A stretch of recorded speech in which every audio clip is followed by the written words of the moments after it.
January the 31st, 1968.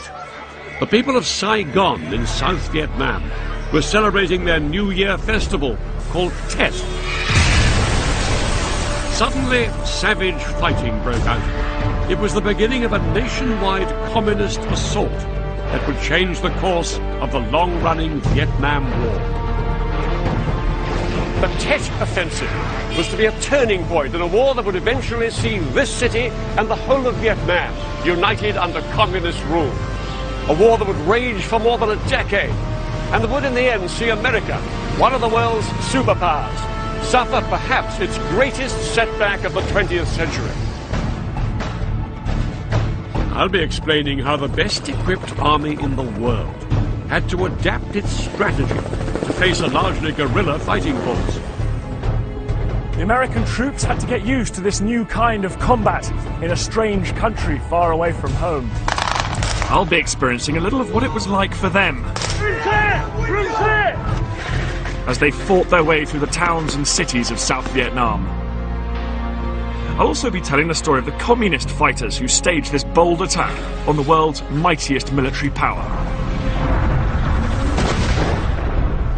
In the whole of this long war, it was the Tet Offensive of 1968 that was the pivotal moment.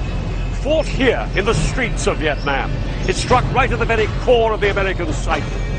The Tet Offensive was one of the most decisive battles of the 20th century.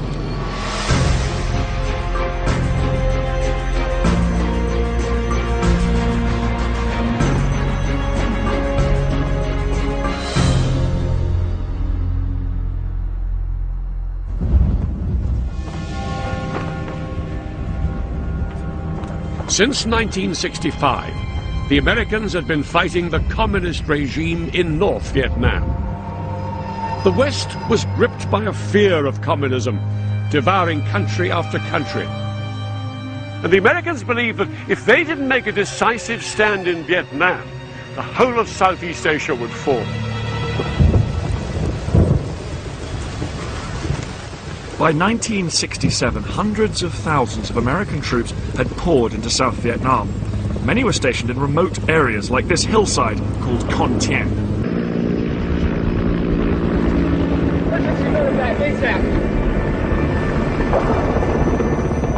Con Thien was at the sharp end of the war in Vietnam. The fight against the communists had become so fierce that the Marines based here called it the meat grinder.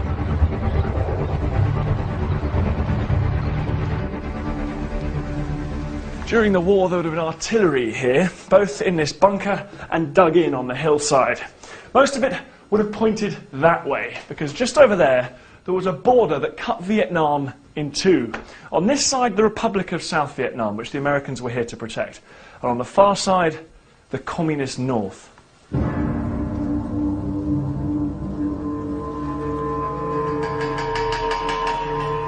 The fire base here at Con Thien was in the front line of America's war against communism, to prevent the Communist North taking over the South. Con Thien was one of a chain of US artillery bases just south of the border.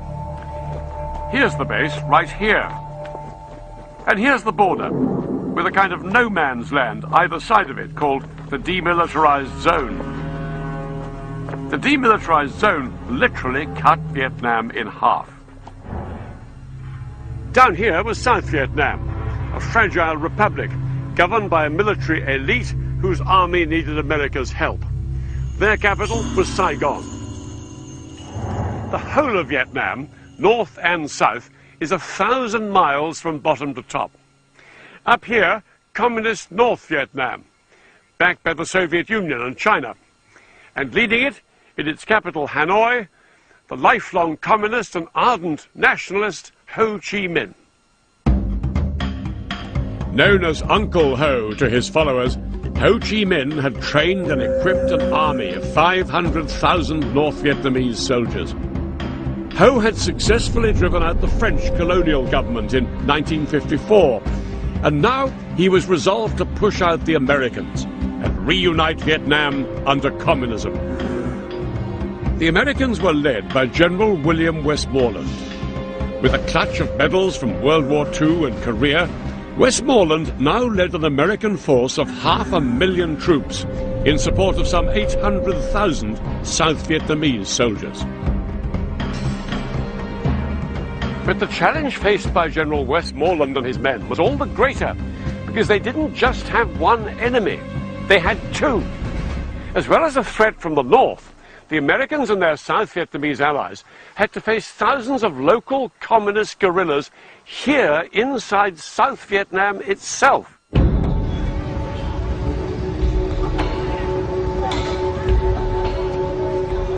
The Southern Communist rebels called themselves the National Liberation Front, but history remembers them by the name the Americans used, the Viet Cong, or VC.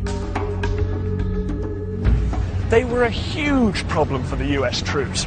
With no uniforms to distinguish them from the other villagers in South Vietnam, it was very difficult to tell who was friend and who was foe. UVC? Yeah, you Viet Cong, huh? You Viet Cong. You Viet Cong. I'm in Vietnam. You Viet Cong. Half the time, the Americans were fighting an enemy they just couldn't pin down. But the Viet Cong's ability to blend in was not their only advantage. They were also supplied by their powerful ally and effective controller in the north, Ho Chi Minh. The lifeline he set up to supply the Viet Cong was an incredible logistical feat. He sent North Vietnamese fighters, arms and equipment down the so-called Ho Chi Minh Trail, a network of unpaved roads and paths stretching hundreds of miles down the length of Vietnam. It was largely concealed in the jungle, just across the border, in supposedly neutral countries next door. I traveled south down the Ho Chi Minh Trail twice. We literally had to hack or crawl our way through the jungle. Some people would carry up to 80 kilos on their shoulders. There were even some hill tribes people who would carry up to 90 kilos, which for the women was more than their own body weight.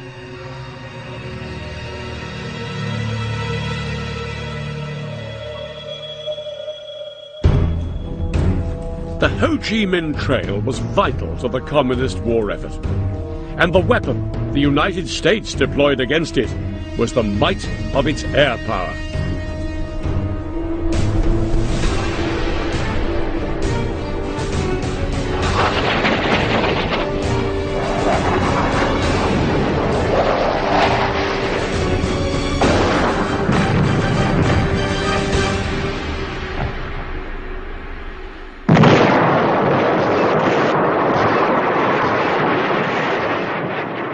Some of the bombing targets were strategic points in North Vietnam. Railways, bridges, factories and so on. Another target for the bombers, including giant B-52s, was the Ho Chi Minh Trail. The Americans hoped their bombing would cut off the lifeblood of the rebels in the south. Just one of these B-52s could drop over 100 bombs and devastate an area a mile long by a quarter of a mile wide. In South Vietnam, the bombers would act on intelligence reports and try to hit Viet Cong strongholds. High explosive bombs and napalm, an extremely flammable liquid, caused terrible destruction. And much of the countryside, on which so many depended, was laid to waste.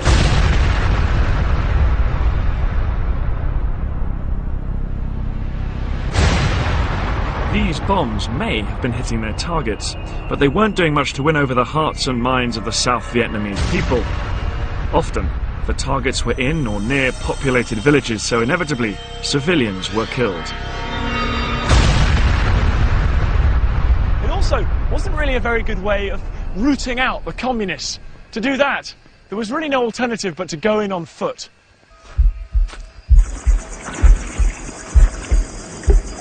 The South Vietnamese army and the Americans spent days patrolling the countryside, trying to hunt down the Viet Cong and looking for telltale signs that might indicate a Viet Cong presence.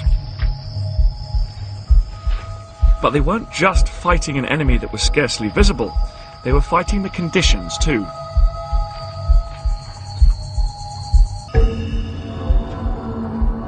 The patrols were not made any easier by the scorching temperatures and the weight of the kit the American troops often had to carry with them. I've been walking for a while now, and the first thing you notice obviously is the heat. It's about high 30s centigrade, probably just a bit over 100 degrees Fahrenheit. And the guys, the Americans arrived in Vietnam, probably my age, probably a bit less, and most of them have probably never seen a country like this, never seen a climate like this, and I think that would have taken a lot of getting used to. It's sure difficult for me, but you know, the main thing, of course, which I don't have to worry about is that they were doing these patrols, they were carrying all this kit, and there was people trying to kill them.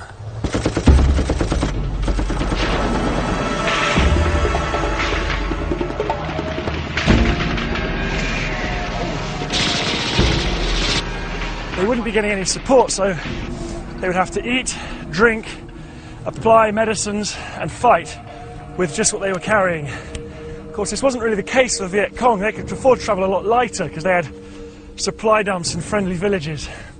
So often they were just carrying their weapon, the AK-47, a bag of rice, and maybe a mosquito net or a tarp. Their camouflage was excellent. I can remember an instance looking out, and I saw the side of a hill move. That's because it was them. They didn't make a lot of noise. We were noisy, but we had a lot of firepower. You could hear a marine company coming from a mile away.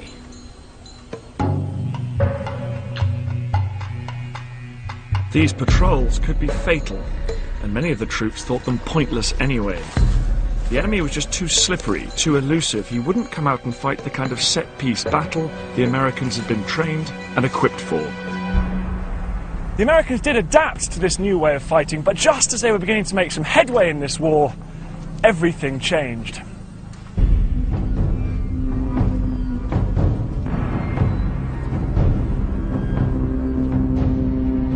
During 1967, Ho Chi Minh had become increasingly concerned. His North Vietnamese army, the NVA, had suffered heavy losses, and victory still wasn't in sight. So he turned to his defense minister, General Vo Nguyen Giap, for a solution. The plan Giap came up with was a huge gamble. The North Vietnamese army and their Viet Cong allies would come out in the open and fight in larger numbers than ever before. The aim? To smash the South Vietnamese government and drive the Americans out once and for all. By December 1967, American intelligence knew that something big was brewing. They'd received reports of significant activity on the Ho Chi Minh Trail, and then of a striking build-up of North Vietnamese troops near the American base of Khe Sanh, just south of the border. The communist enemy had suddenly become very visible.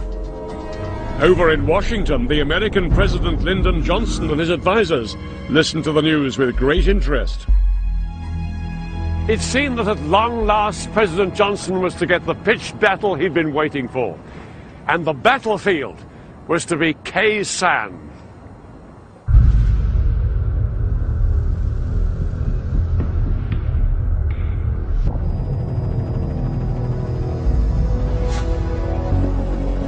The American base of Khe Sanh was situated in an isolated, hilly corner of South Vietnam, just a few miles from the border with Laos.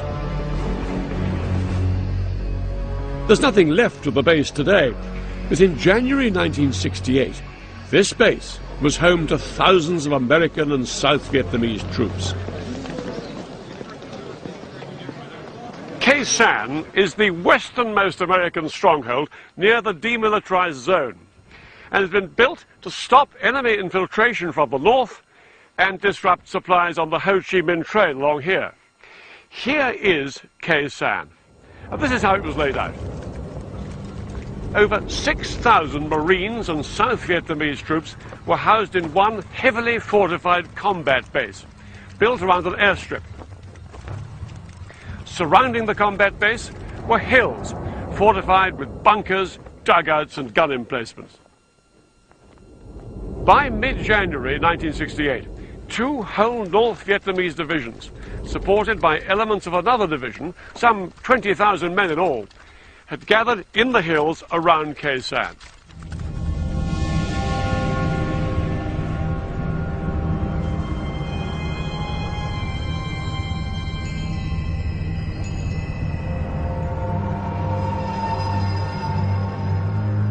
In the early hours of January the 21st, North Vietnamese troops attacked an American-held hill just northwest of the base. Then, a few hours later, they launched a major attack on the very heart of the Khe Sanh combat base itself, right here.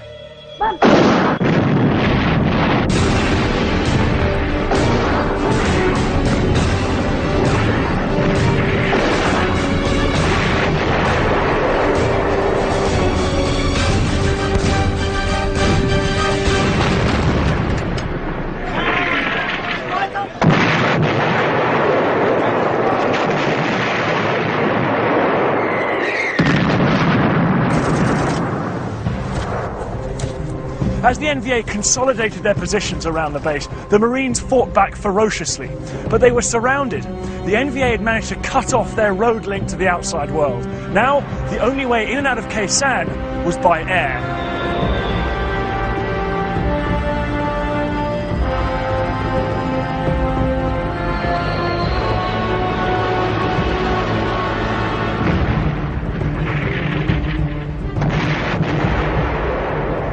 While the Marines fought hard to stop the North Vietnamese overrunning the vital high ground near the base, General Westmoreland directed more than 24,000 airstrikes against the attackers. He called it Operation Niagara. American aircraft dropped almost 100,000 tons of bombs during the siege. It was an operation that cost $1 billion.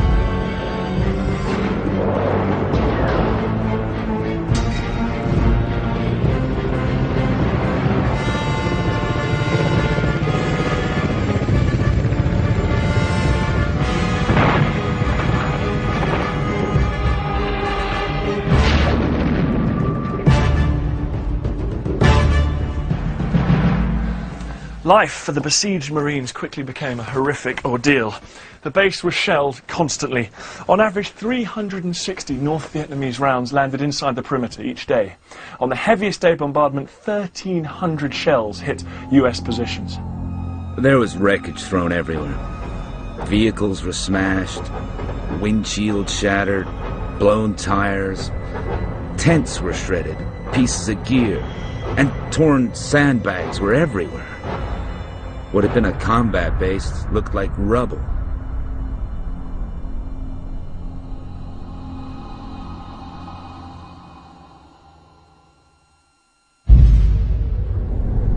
Back in Washington, President Johnson was deeply worried. To him, Khe Sanh had become the symbol of America's determination to hold the line in Southeast Asia against communism. He could not afford to let it fall. America's best units and one half of the US Army's mobile reserve in Vietnam were moved up north into the area.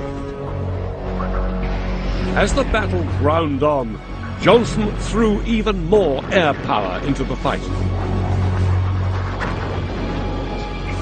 At Khe Sanh, the Americans dropped around 5 tons of bombs for every one North Vietnamese soldier. Johnson was determined to win. He was convinced that defeat at Khe Sanh would be an unacceptable blow to American prestige.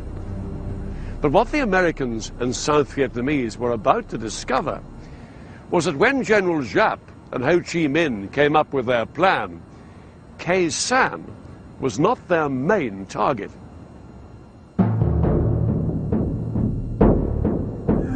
Ho Chi Minh's high command had a far bigger plan than the attack on Khe Sanh.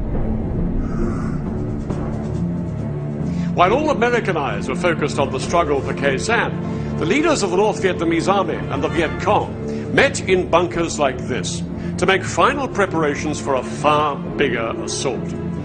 So far, the war had been largely confined to the countryside. But now, in an unprecedented move, Ho Chi Minh was to take the battle right into the heart of the towns and cities of South Vietnam. His strategy? to attack hundreds of political and military targets in those cities. And one of his essential aims, to provoke a popular uprising right across the country.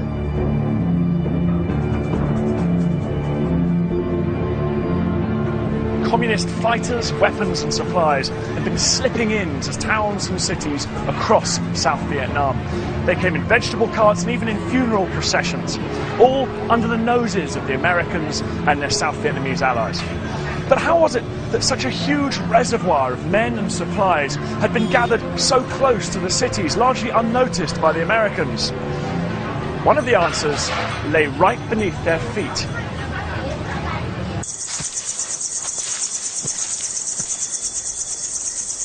Throughout the countryside of South Vietnam, the Viet Cong guerrilla fighters had constructed an intricate network of tunnels, and the entrances were always well hidden. Here we go. Now, this may look narrow, but believe me, it's actually been widened for Western tourists, so I should be able to fit in it no problem. Oh, just put some leaves to obscure the entrance when I've gone through.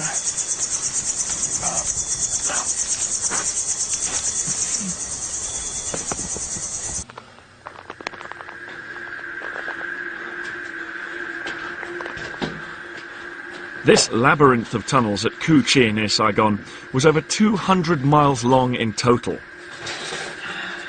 This complex was so well hidden that an American base was unwittingly built right on top of it. They had everything they needed down here. They had water, sleeping accommodation, storerooms, and even hospital facilities. What the Viet Cong had done in these dark and cramped tunnels was create a hidden fighting community capable of taking the battle into the heart of Saigon and the surrounding area. We were working day and night. It was a time of very secret and intensive activity. That's why Cu Chi was important. The tunnels were where preparations were made. By the end of January 1968, these tunnels were busier than ever. The weapons stockpiled here were smuggled into the cities. All this was in preparation for the largest communist onslaught of the Vietnam War.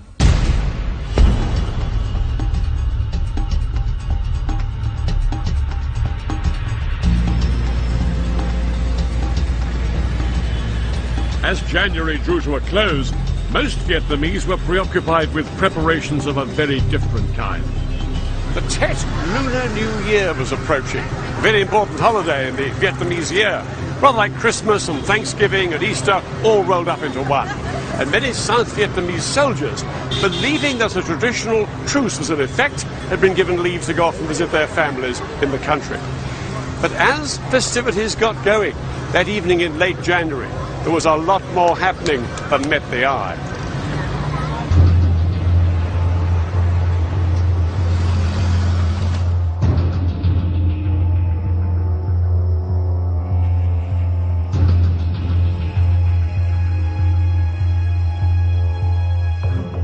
It was January the 31st, and under cover of the Tet celebrations, a group of Viet Cong were driving towards downtown Saigon. Their mission? To take control of the government radio station, then broadcast a call to arms for the people to rise up and overthrow the government of South Vietnam. Just before 3 a.m., the convoy of Viet Cong fighters pulled up outside the building. One of the Viet Cong leapt out of the lead jeep and shot dead the confused radio station guard. The war had come to the heart of Saigon. The Tet Offensive had begun.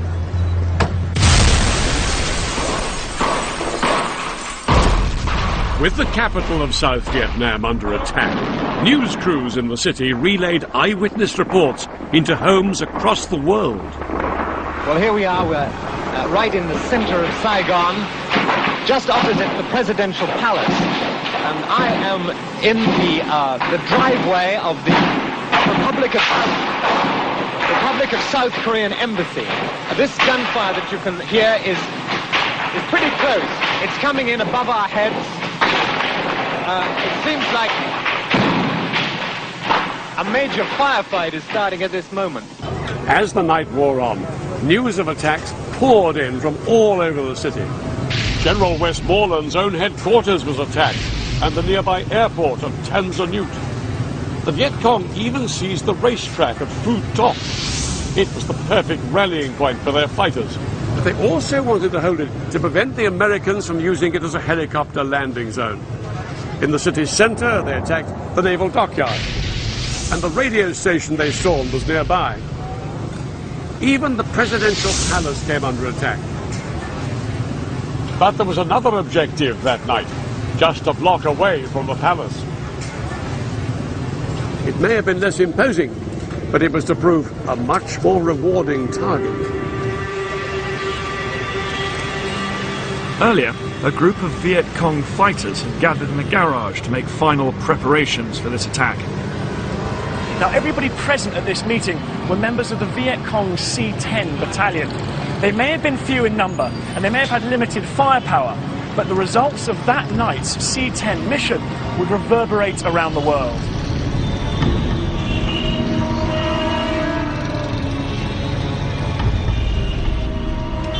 Here at the US Embassy, the symbol of American power and presence in Vietnam, that C-10 squad of Viet Cong fighters from the garage blew a 3-foot hole in the bottom of this perimeter wall. Their 2 leaders rushed in but were shot and killed by the American guards. Those guards then radioed for help, but it was the last message they'd ever sent, because then they too were gunned down in a hail of VC fire. After killing the guards, the remaining Viet Cong poured through the hole in the wall and into the compound itself. But their leaders were dead, and the momentum petered out. Instead of charging forward into the heart of the embassy, they took up position around here and simply fired pot shots at the building. A few blocks away from the American embassy, news of the chaos had reached newspaper and television reporters staying nearby. They rushed to the scene to find that reinforcements sent by American commanders were still milling around outside the embassy compound, with the Viet Cong inside. Lying flat in the gutter, I didn't know where the VC attackers were holed up, or where the fire was coming from. But we knew it was the big story. The journalists couldn't believe what was happening. From what they could see, it seemed that the VC had stormed and captured part of the US Embassy right here in the heart of Saigon. Realizing the huge symbolic implications of this, they sent back reports within hours of the attack from the beleaguered embassy to news desks right around the world. Now CIA men and MPs have gone into the embassy and are trying to get the snipers out by themselves.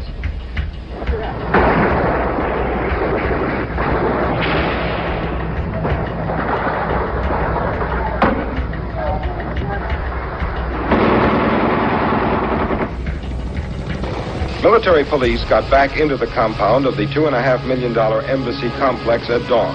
Before that, a platoon of Viet Cong were in control. The communist raiders never got into the main chancery building. A handful of Marines had it locked and kept them out. But the raiders were everywhere else. By the time people back home were watching the shocking news reports from the embassy, the Americans had regained the upper hand. What one US commander described as a piddling platoon action was all over within 6 hours. But what may have seemed militarily insignificant was crucial to the battle for the minds of the American public.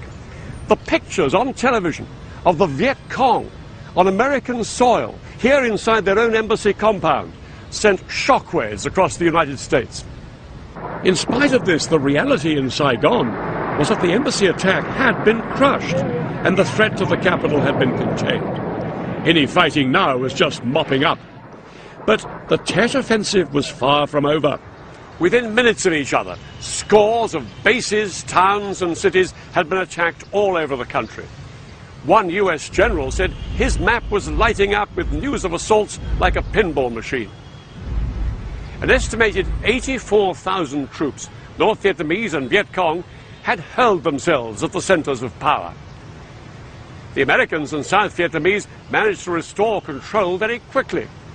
Everywhere, that is, except in one of the most important cities in the country. What happened there was to be one of the bloodiest battles in the Vietnam War.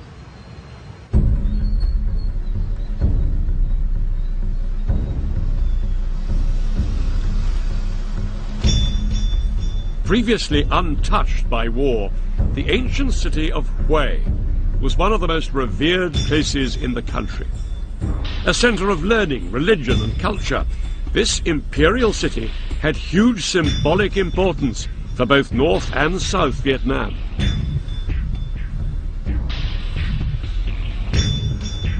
But now, Hue would have a unique claim to fame for very different reasons. In just 2 hours, on the 31st of January, Communist forces captured and gained control of the city. The occupying force was determined to destroy the South Vietnamese elite in Hue.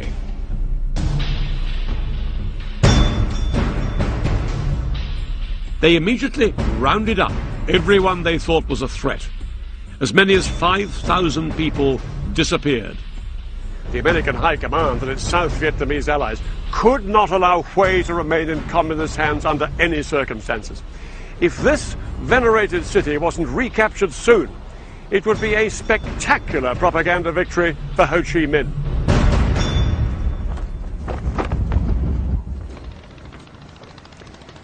Hue is really 2 cities on either side of the Perfume River. To the north, the old Vietnamese imperial city, a gigantic 200-year-old citadel. And on the south bank of the river, the new city. Some 5,000 North Vietnamese and Viet Cong had stormed the northwest wall of the old city and had taken control of much of the ancient citadel. They'd also seized the new city to the south of the river. Only 2 places in Hue held out against the communists. A South Vietnamese compound in the northeast corner of the citadel, and an American compound on the south side of the river near the bridge. What the Americans didn't yet know was just how strong the communist occupying force was. They were soon to find out.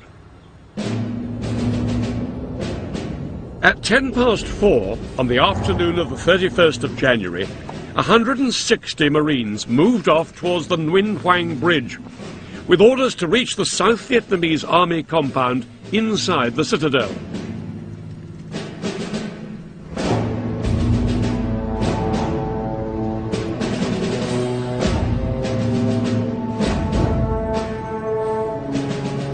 Just as the Marines reached the middle of the bridge here, a machine gun opened up on the far bank right in front of them.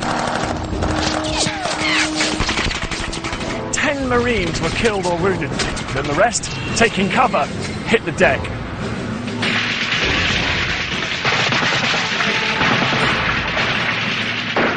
One of my recollections was the bullets flying off the bridge's steel girders. They have a distinctive sound.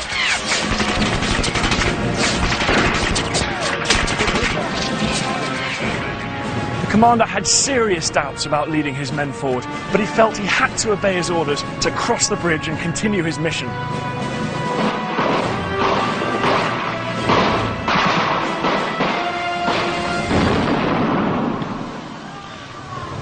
The Marines pushed on. They walked up this street here from the bridge and turned right towards the citadel. Ahead of them was the imposing Tong Tu Gate.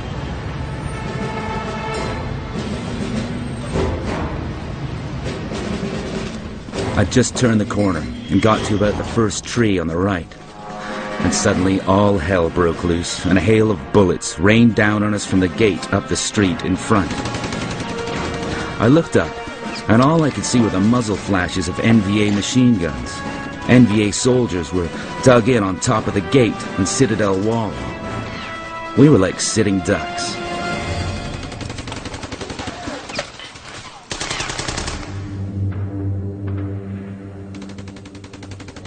With 5 men killed and 44 wounded in just 1 hour, the commander realized it would be crazy to proceed. He gave the order to retreat.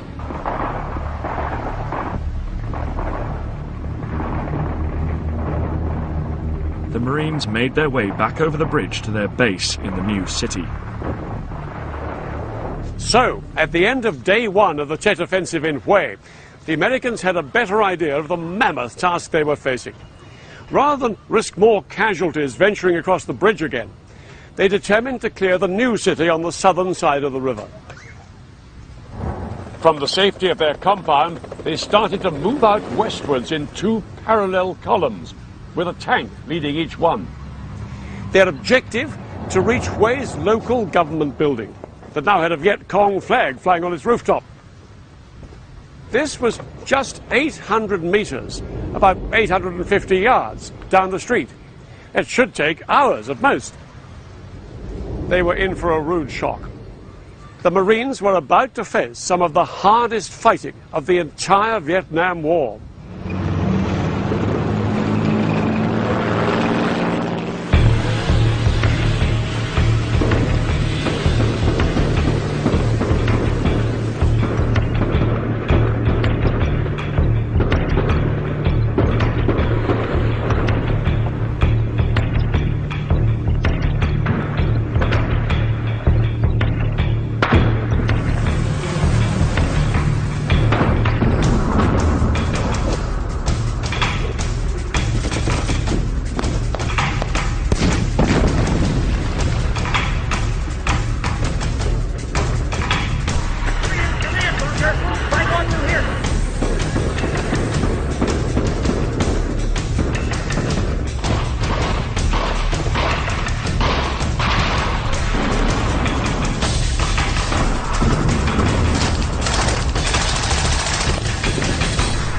Most of the Marines had spent the last few months fighting in the countryside. Many had little or no experience of combat in urban areas. To make matters worse, the US High Command had banned the use of heavy artillery and airstrikes in Hue. This historic city was not to be destroyed. The Marines were on their own.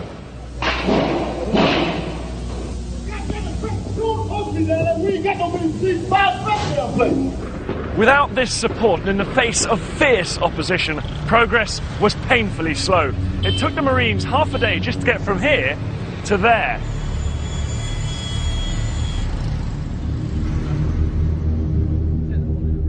We've been trained to fight out in jungles and rice paddies. That's what we've been doing until Hue. In Hue, the NVA were properly dug in everywhere. We couldn't go through any open space. We had to find a completely new way of fighting. As the Marines in Hue were quickly discovering, it's a lot harder to retake a city than it is to defend it, especially if each house has been turned into a fortress.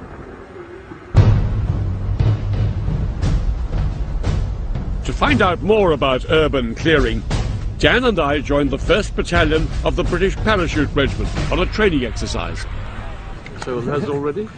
Yeah, I think so. I hung back with the commanding officer. Just waiting for each bayonet. Sure. While Dan, in full combat gear, was poised for action. The brief was to clear 4 houses of an enemy who had infiltrated the village. An urban environment is extremely difficult to secure because it provides so many opportunities for effective defense. In Hue, the Marines had to deal with troops who could be anywhere in the buildings, from the rooftops to the cellars. Rapid fire in 10!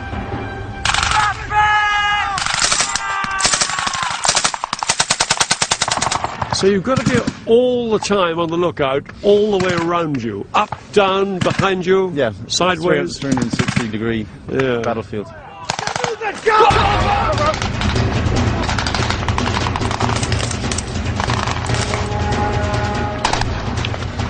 With a special camera mounted on my helmet, I recorded all the action as we moved towards the first building. That's 8 platoon are assaulting now, so that's the break-in, that's our main effort, to get that first building. In goes Dan. Grenade! The first thing is to get a grenade in there quickly, and then pour in rifle fire. Go ahead! Get moving! Urban fighting eats up resources and manpower. Go! Once you're actually in the first room, you then have to search out every part of it. It is dark and you have no idea what you're up against. You have to keep communicating with one another, but very quickly it gets totally chaotic. Get out of the way, the grenade!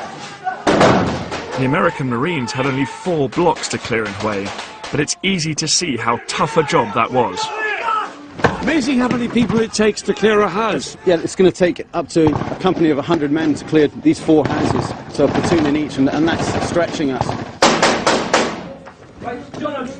You've got to clear every single room one at a time, and in each room there could be booby traps, tripwires, trapdoors and hidden entrances. Around every corner there could be someone about to kill you.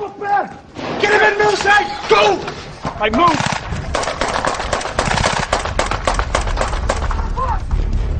Get the wall! You've got 3 windows, 1 door, top left entry point, okay? All happy with that one, so... Yeah, it's got the ladder on it. See, that's the ladder on it, yeah. Okay, let's go!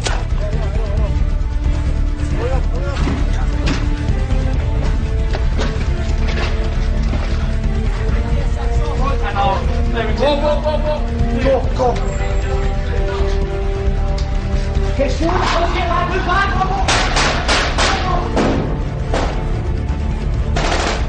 One enemy dead! One friendly casualty! Yeah. Go, mate, kill him! 2 enemy dead! 3 dead now! Okay. The exercise was over and the buildings retaken. Alex, tell us what you made of the operation. I mean, that was a typical para operation, clearing houses. How successful do you think it was? It went according to plan and about the same timescale. It took us about 2 hours, I think, to take the 4 buildings. And the overwhelmingly noticeable and striking thing about it all has been the number of people required to clear just a few buildings here. It's extraordinary, isn't it? Yeah, there's no... You can't deploy your kind of, you know, your fantastic technology and your strike aircraft or your artillery, because it's a matter of cleaning out every single room, and there's no other way than doing that. It's the good old-fashioned send in the infantry and clean it out room by room. And the idea of doing that day after day after day like those guys in Hue is unimaginable.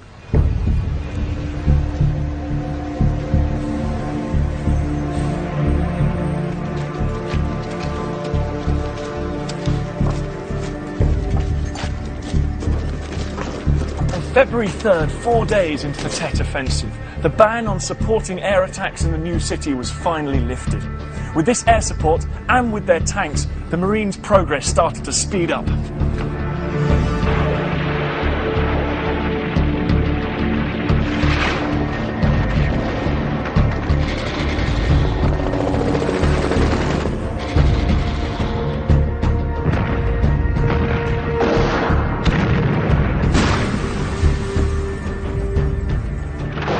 We tried our best to avoid malicious damage. As a result of their being so entrenched, it required for us to bring maximum firepower at our disposal to eliminate them. But we were fortunate that we did have the weapons that were capable of routing the MVA and the Viet Cong out of their positions.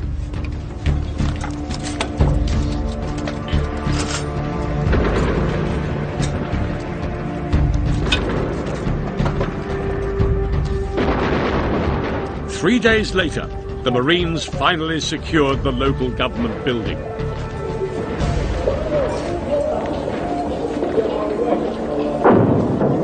Hard, wait, close on this. Keep it. Are you finished? We want to get the hell out. It had taken a week to advance just 800 meters. Little more than 100 meters, that's about 100 yards a day. Retaking these few blocks had cost many wounded and many lives on both sides. The North Vietnamese Army's resistance on the south side of the city was now broken.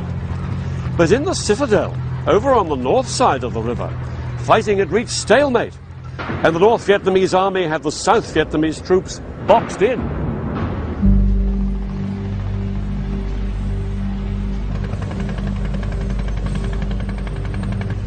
On February the 12th, the South Vietnamese sent the American Marines a call for help.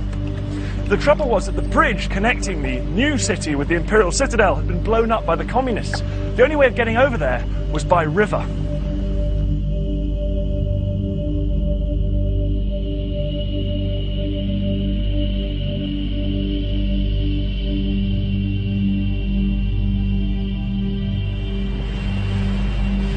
At 5:30 that afternoon, one battle-weary company of Marines embarked on fast boats and sped off down the Perfume River. They sat precariously balanced on ammunition crates, and they came under heavy fire from North Vietnamese guns hidden along this bank just here.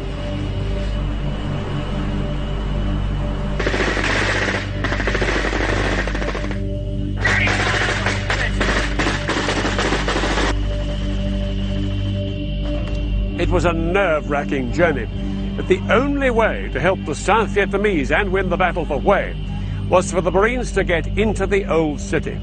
This is where the boats picked up the Marines. Here it is on the map case, just here on the south side of the Perfume River.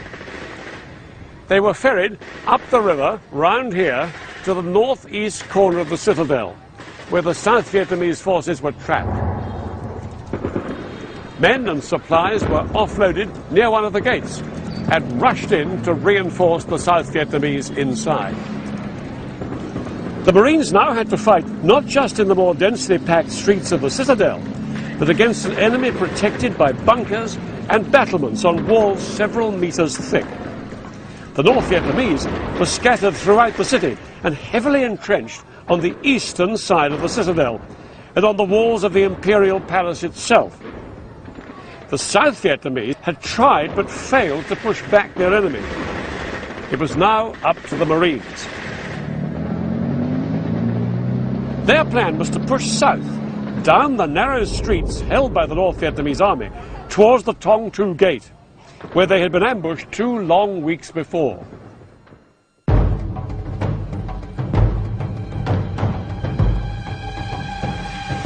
Now the Marines found themselves in another unfamiliar battlefield, a gigantic fortress surrounded by high battlements and defensive moats.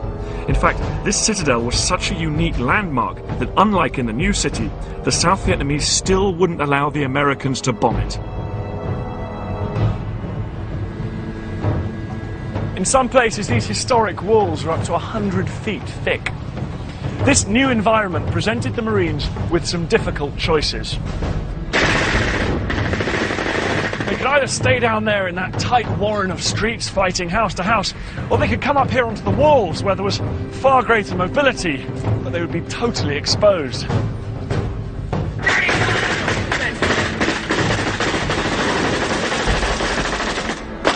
How long do you think it's going to take you to get through this city? We'll be here in another few weeks anyway, cleaning it out. It'll take a little while to get it out of here. You lost any friends? Quite a few. We lost one the other day. Good buddy. The whole thing stinks, really.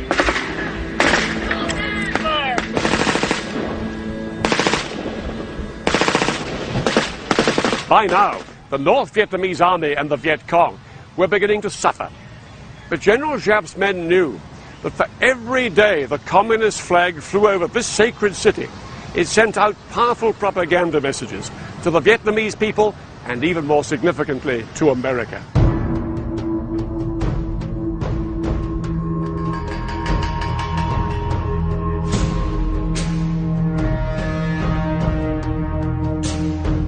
A week later, the communists were still holding out. This imperial palace was the source of intense frustration for the Marines. They were still forbidden from simply levelling the walls, and as a result, they were losing men fast.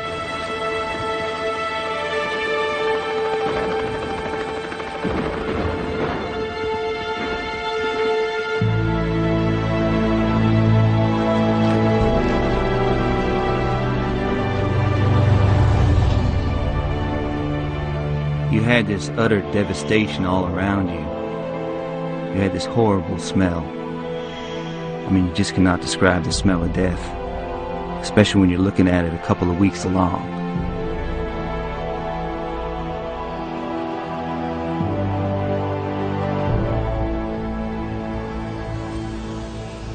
Then the Marines got some welcome news. The US airborne cavalry had managed to cut off their enemy's supply line into the old city here.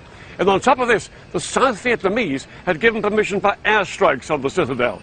The noose was tightening round the communists. They were fighting for survival, and the Americans prepared for their final push.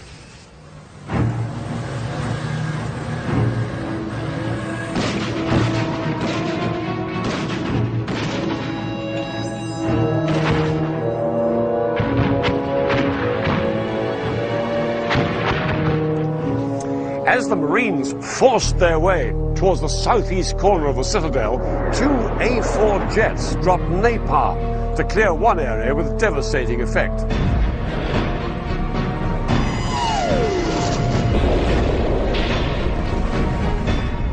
Now able to use every weapon in their armory, the Marines in the citadel put all they had into breaking the hold of the North Vietnamese army on the Imperial Palace.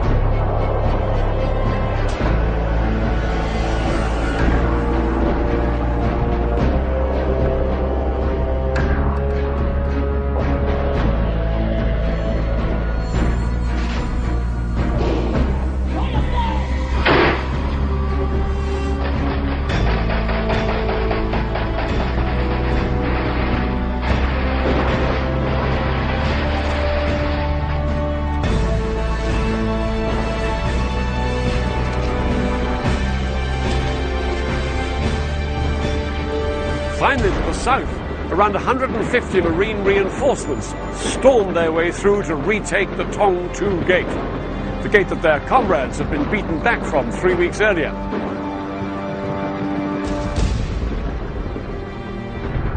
After nearly a month of heavy fighting, the Imperial Palace was retaken and the city was back under South Vietnamese control. The battle for Hue was effectively over.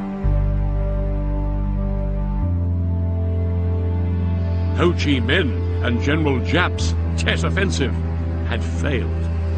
They'd failed to prompt a general uprising of the people of South Vietnam.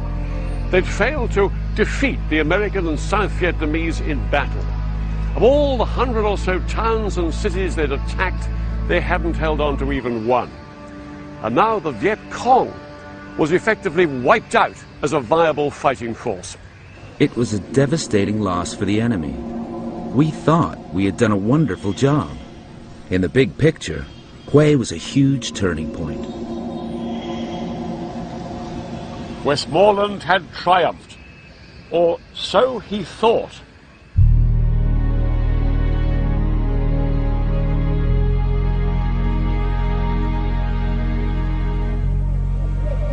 Throughout the weeks the Tet fighting had raged, the pictures of conflict flooded daily into American homes.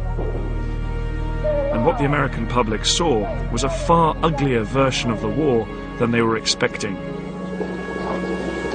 Rimming the edge of the courtyard, someone noticed small holes camouflaged. In almost every one, there's an enemy soldier. Shocking images like these, and the summary execution of a prisoner by a South Vietnamese general, were broadcast on the evening news. All this was not what many Americans believed they should be fighting for.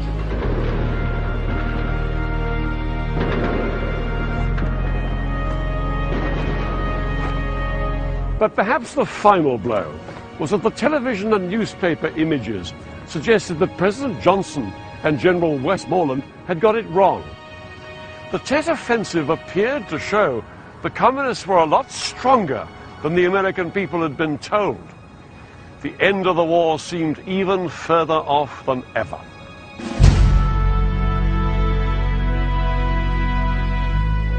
America's most respected television news anchorman, Walter Cronkite, was just back from a whirlwind tour of battlefields ravaged by Tet.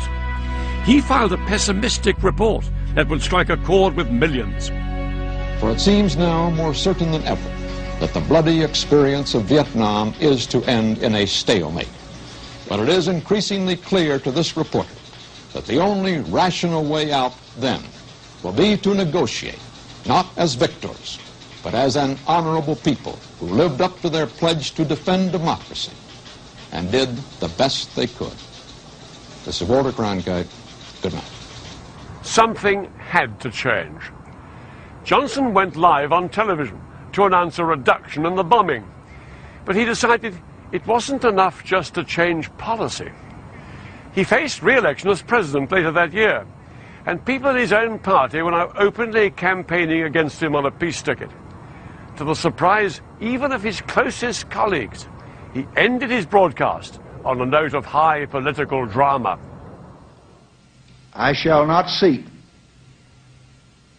and I will not accept the nomination of my party for another term as your president.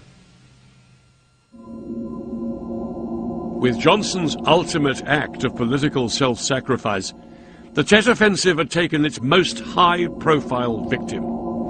The battle America's military claimed as a victory had turned into a political disaster. The Tet Offensive led to a huge shift in public opinion against the war and a change in government policy. The plan now was to strengthen and re-equip the South Vietnamese army in order to allow American troops to withdraw and South Vietnam to survive on its own. By 1973, all American ground troops had left. But the strategy was to fail. The South Vietnamese couldn't hold back the communists, and in April 1975, the North Vietnamese took Saigon. The war was over. The country reunited, the communists in power.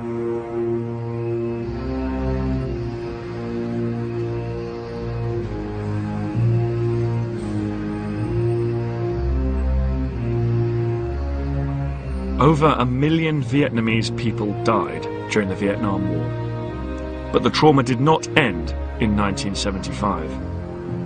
When the communists took control, huge numbers of South Vietnamese fled, fearing the new regime. The country that they left behind had been virtually destroyed by one of the 20th century's longest wars.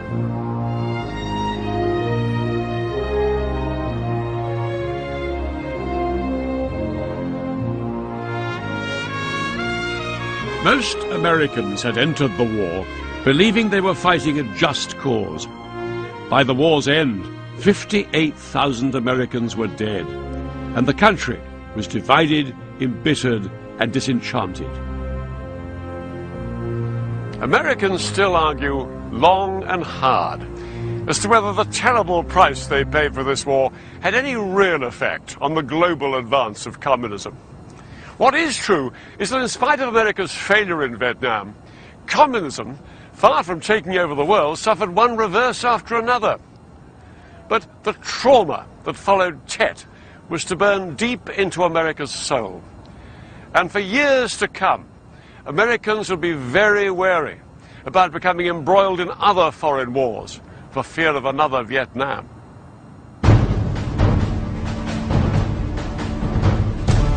Next time, the story of the 20th century's biggest conflict between Arabs and Israelis. In October 1973, Egypt and Syria stunned Israel with a surprise attack. For 3 weeks, the conflict swung violently from side to side. I'll be finding out how the Arabs used new weapons against the Israelis with devastating consequences. And I'll be revealing how Arab and Israeli commanders astonished each other with the boldness of their strategies.